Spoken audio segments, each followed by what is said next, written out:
a school where we were going to focus on healthy living, teaching kids how to make healthy choices in their everyday life. And a part of that is our education.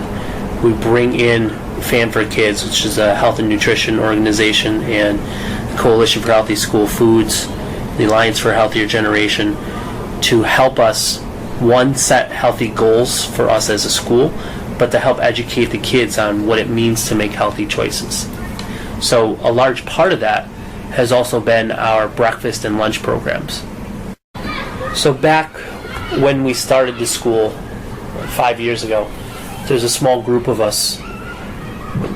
Miss Harris, my assistant principal, Christian Lindesma, our health and nutrition coordinator, the initial principal, and I, we had thought about what it means to teach kids how to live a healthy lifestyle. And our initial thought was we wanted to have a school in the South Bronx where there was a high rate of childhood obesity and diabetes. And the Department of Education decided that they were going to put us here in Flushing instead. But we still brought that same vision and said we need to treat this as an important part of education, because we believe that living a healthy lifestyle will help a child academically as well. And our resulting test scores have proven that there's truth in it. Over the last 2 years, we've averaged 92 to 95% 3s and 4s on state tests. So, and we were the number 4 ranked early childhood school in New York City. So, along with our curriculum, we believe that living this healthy lifestyle, there's a direct correlation to academic gain. And that's kind of what we set out to show. There's more than just teaching academics that falls into students growing. When we set out, it was always our vision to have healthy choices. And what it became was that we found out the healthiest choices were our vegetarian choices. So over the course of the last 3 years, we've worked on transforming our lunch and breakfast menus, so that beginning in January, we went completely vegetarian for breakfast and lunch. Prior to that, for the previous year, we were working on going from 2 days a week to 3 days a week, 4 days a week, and increasing to a full vegetarian menu. Along with that has always been that education piece in teaching our kids what this means. That the meat is not the only protein out there, that there's other choices, and there's healthy choices that we can make that are not meat. So we've brought in a lot of beans. Chickpeas has been definitely a favorite of the kids.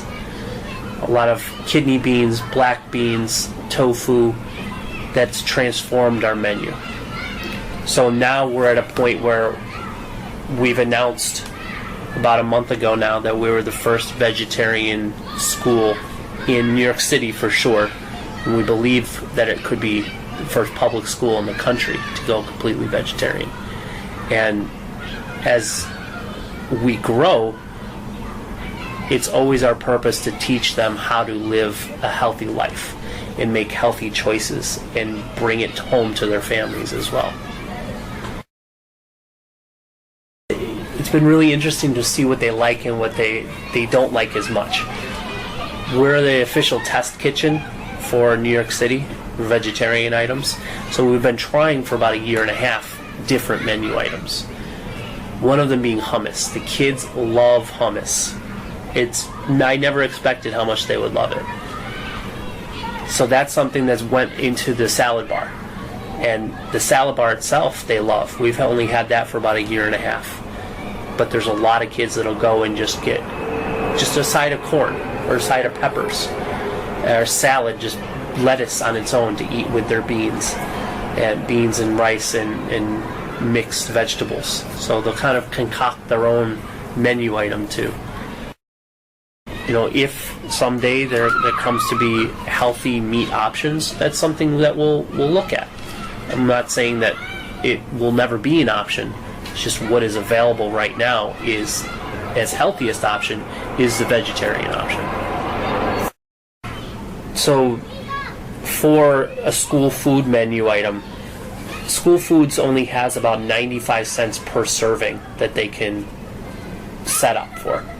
So there's really no current options for, let's say, grass-fed organic meat that can fall within that price range. Now, all of these vegetarian options fall within that price range. So it's still a very viable option to do this. And falafel being a new one that we're doing. The kids love falafel, but it still falls within that price range that our Office of School Foods has to work within. So if someday that becomes a viable option within that price range, that's something that we would look at.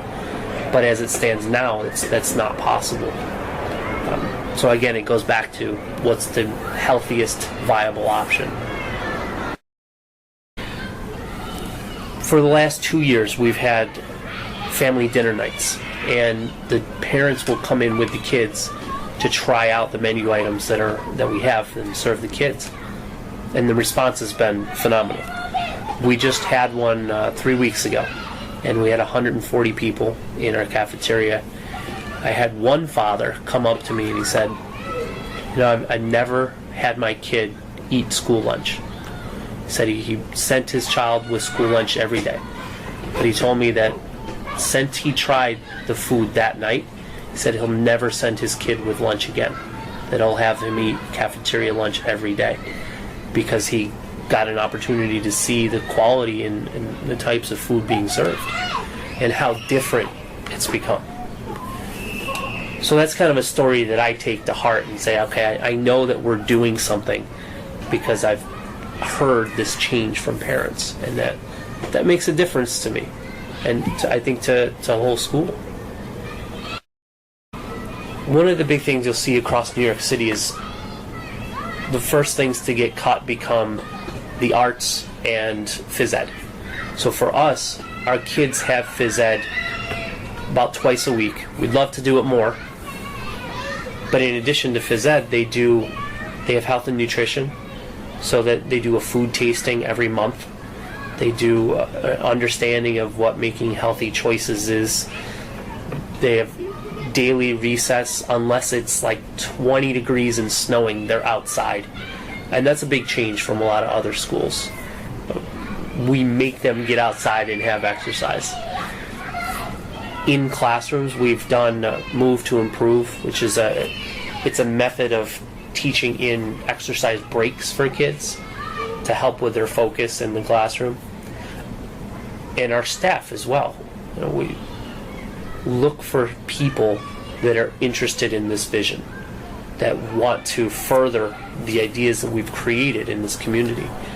I've been working on changing my eating habits, so I eat a lot more organic meat if I eat meat, and trying to bring in a lot more leafy vegetables into my diet on a regular basis. And it's something where I have high blood pressure and it runs in my family, so I'm looking for a way to change my lifestyle along with what we're doing here in school to help me live longer than my grandfathers did. Our health and nutrition coordinator, he's in the same boat. He's had high cholesterol at 30. Age 30, you have high cholesterol. He knew he had to change his lifestyle. And we have a large contingent of teachers that are marathon runners and do half marathons and go out, and we have a group that did a 5K in March together. So it's really been people changing their lifestyle too, along with what we're doing in school. So we don't really do dessert. The only option at dessert that happens, and is very rarely, is a whole fruit ices, but that's probably about once a month. But desserts we try and stay away from while they're in school, because we also realize they're going to get that when they get out of school. During snack time in the mornings, that's something that we monitor as well. And we have a snack policy that's somewhat stringent. We don't do Oreos, we don't do cookies, we don't do anything that's really sugary. Try and make sure there's 100% juice if it comes in. We really try and encourage parents to send in water.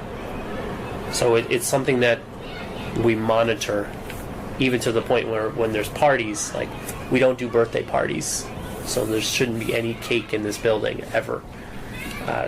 But instead, something like graham crackers and 100% juice boxes or pretzels. So it's a matter of trying to shift what is eaten for snacks away from those sugary items that might give them a crash in the middle of the day.